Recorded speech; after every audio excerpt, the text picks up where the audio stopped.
Nietzsche took art seriously. Until they had a massive falling out, he was a close friend of Richard Wagner's. For Nietzsche, the function of art, of music and theatre, was to give us a hint of a truth, the truth that the world was chaotic and meaningless. But equally, art had to shield us from this dreadful reality. Aaron Ridley is a Nietzschean scholar. Aaron Ridley, welcome to Philosophy Bites. Hello, Nigel. We're going to focus on Nietzsche, and particularly Nietzsche's ideas about art and truth. Could you just say a little bit about Nietzsche's relationship to art? Well, Nietzsche was arguably the most art-obsessed philosopher there's been. Throughout his life, he regarded himself as a serious poet. He also regarded himself as a serious composer, the actual evidence of his own compositions to the contrary notwithstanding, and assigned throughout a really very significant place to art. He was serious about art. And in his first book, Rebirth of Tragedy, he focused in on the art of tragedy, but it illuminated further things about art and truth. Well, Nietzsche wrote The Birth of Tragedy very much under the spell of Schopenhauer, who had thought that the world was an utterly vile, ghastly place. And if one really grasped the nature of it, you would see that the whole thing was a terrible mistake, that existence itself was a terrible mistake. And Nietzsche sort of took that thought over from Schopenhauer in a way. But whereas Schopenhauer thought that that was a jolly good reason for announcing everything, for saying no to the world, no to existence, Nietzsche thought that the ancient Greeks had found a way of using the truth that the basic nature of existence is awful to, in some sense, make their culture more energetic through tragic art. So he thought that the flourishing of Athenian culture in particular was a function of their having got something right in their tragic art forms. And what he thought that was that through their tragedy, the Athenians allowed themselves to get just enough of a hint of the dark, irrational forces that the world really consisted in, but saved themselves from the full impact that the recognition of that would have by laying over it a kind of a veil of illusion, so that you got a glimpse of the truth, but the truth was made palatable. The sort of pill was sweetened in a certain way by a kind of a structure of illusions. That was what was specifically characteristic about their tragedy. So you need the truth to energise yourself, but then you need the illusion that art also provides to prevent the energy from blowing you apart, roughly. And he expressed that through the notion of the Apollonian and the Dionysian. Yes, he sort of uses these two god figures to personify various metaphysical levels. The reality that the world is just chaotic becoming and destruction, meaningless striving and all the rest of it, that he associates with the god Dionysus. And illusion, surface, appearance, the stuff we lay over the Dionysian reality to protect ourselves from it, he associates with the god Apollo. And he thought that in classical Greek tragedy, some absolutely ingenious balance or synthesis between letting in the Dionysian truth but making it palatable via the Apollonian illusion had been achieved, and that this was a unique achievement of classical Greek tragedy. And then in came Socrates and upset that.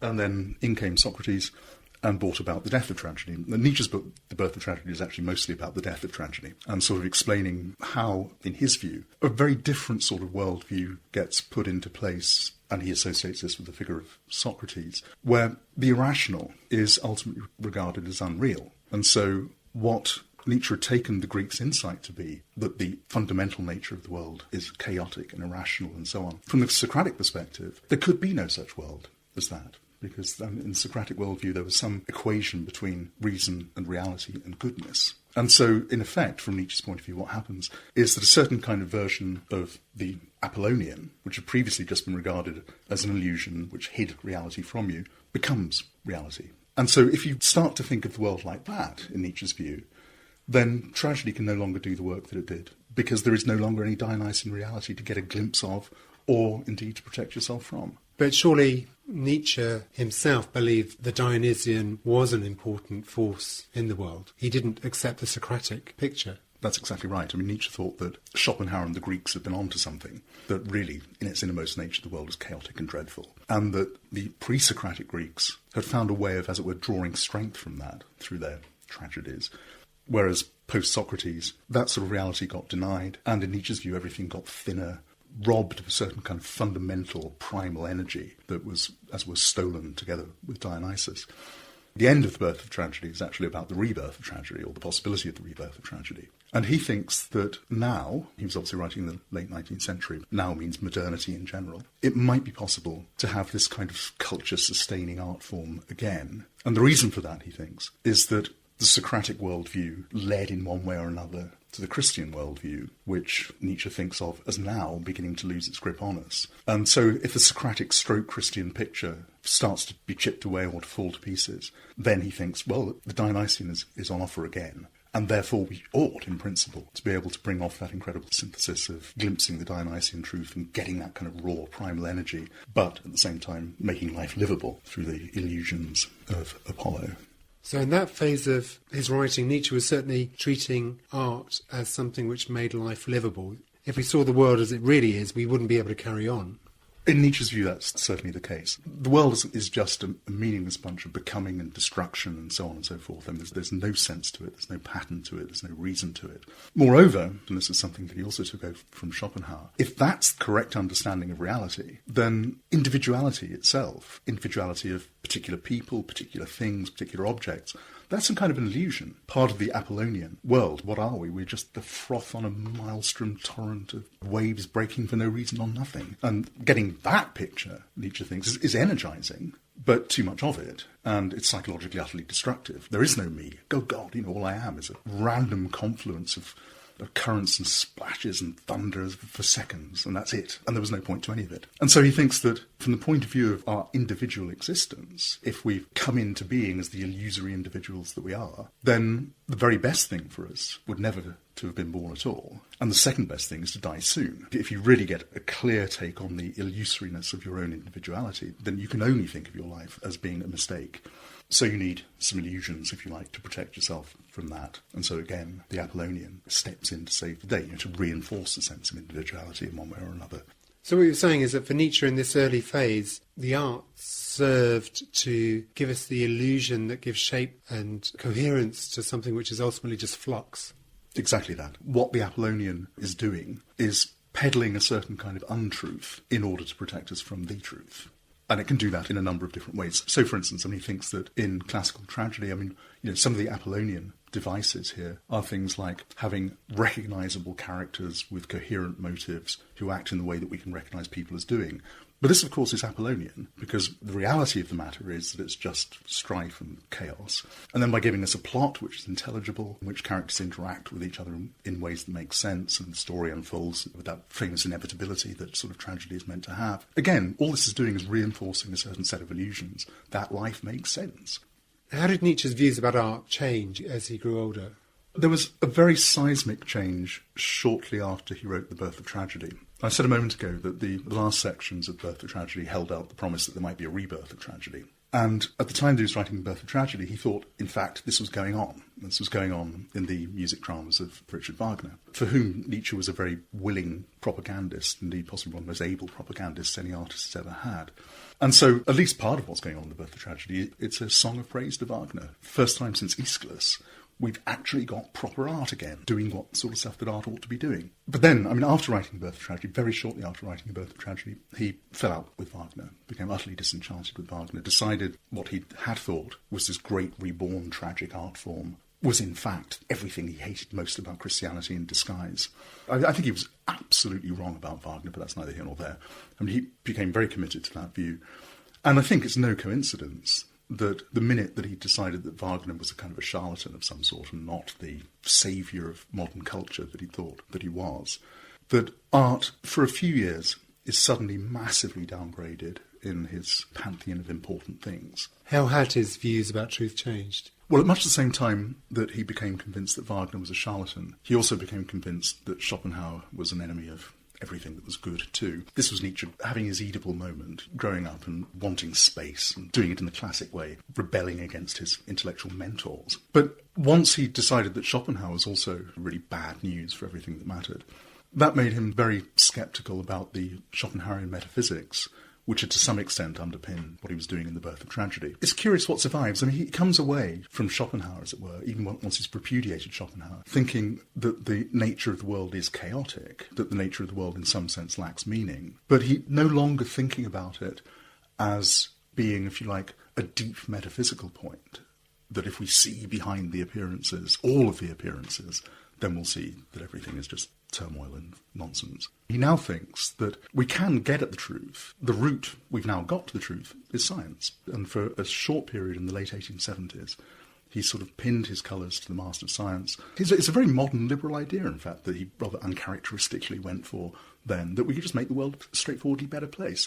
However, he thought that a lot of the things that we'd uncover during the process of becoming more knowledgeable about the truth would be very, very, very disturbing. And so from that point of view, he thought that although ultimately we ought to be able to do without art, because he's thinking of art as just being the provision of illusions, we ought ultimately to be able to do without that once we, as it were, got used to the truth and steeled ourselves in the appropriate sort of ways.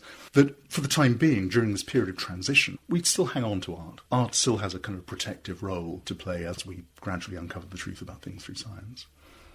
Now, you said that this was a short-lived phase that he went through. What happened next? Well, he realised it had nothing to do with him. He'd spent a few years being somebody else or something of this sort. A very good symptom of this is that one of the things that he thought that we'd be able to do as we became more knowledgeable would be progressively to effectively abolish suffering. And moreover, he thought that that was a jolly good thing. But it's possibly the most un-Nietzschean thought that Nietzsche ever had. Because in The Birth of Tragedy, he thinks, glimpsing the horrible reality of things and, as it were, suffering from the illusoriness of one's own individual existence can in fact make you stronger and make you more vibrant in the way that he thought the Greeks were, so suffering was good for you. And then in the early 1880s, after this positivist period where he is very, very keen on science, he returns again and again, ever more vehemently in fact, to the thought that there's something actually thoroughly good about at least some suffering. And so that the attempt to abolish suffering altogether as a way of making life better, Nietzsche would come to think of that as the classic expression of life that no longer had the energy for itself, life that was just on the terminal decline into complacent uninterestingness. The way in which art shapes an apparently formless reality was also mirrored in what he said about how we might approach our own lives. That's right, yes. Once he's come out of the positivist period, he still in effect thinks that the world is inherently chaotic, indifferent to human purposes and human needs. It's a meaningless world. And that this presents us with some challenges, and presents us with challenges particularly if we don't want to avail ourselves of some of the more obvious ways that one might have of dealing with the apparent senselessness of the world. One way would be the Socratic/Christian way, according to Nietzsche, which would be to say that this meaninglessness is only apparent, and that if one looks hard enough and thinks hard enough, you'll see actually it's all for the good, it's all for the best and best of all possible worlds, that sort of thing. Nietzsche thinks that that's a fantasy and a dangerous fantasy and one that we should have learned to do without and so on. So in effect, what we're left with for Nietzsche at this point is a chaotic, meaningless world, but not one in the deep Schopenhauerian sense, but just in a straightforward, immediate, direct sense, if you like, which we ought to know better than to try to make palatable to ourselves by telling wholesale big lies about it, in the way that he thinks that Socrates told just big lies, and that Christianity tells big lies. What we have to do instead, he thinks, is tell little lies. Lies that don't falsify the entire character of existence, but lies which, if you like, locally have the effect of making portions of existence bearable. And so he thought we could do that by the way in which we thought about the world that we lived in, but also, as you say, we could do it by making something of an illusion of ourselves, and, as he famously puts it, give style to our character. The idea is that you might turn yourself into a work of art. You've given a description of an interpretation of Nietzsche's different views about art and truth, but where do you think he was right about the relationship, or is it just of a historical interest, the study of Nietzsche? I think it's more than historical interest. What's kind of unusual about Nietzsche's position about art, the consistent view that art is something which trades in illusions, in deceptions, and indeed that's its point, and moreover not meaning that as a criticism. That's a very unorthodox position, if you like, in the history of thinking about art, and in particular in the history of thinking about the relationship between art and truth, because what almost all philosophers have wanted to do is say, look, art's a good thing. And it's a good thing, at least partly because it has some connection to knowledge which is valuable for us. And that's, if you like, been the dominant trend. The attempt, which is often rather pompous and unconvincing in various ways, to defend our investment in art by equipping it with some rather high-minded epistemic purposes. That this is something which, although very, very common, is something we might want to look at with a certain amount of suspicion. So I don't think it's just of historical interest. Aaron Ridley, thank you very much. Thank you.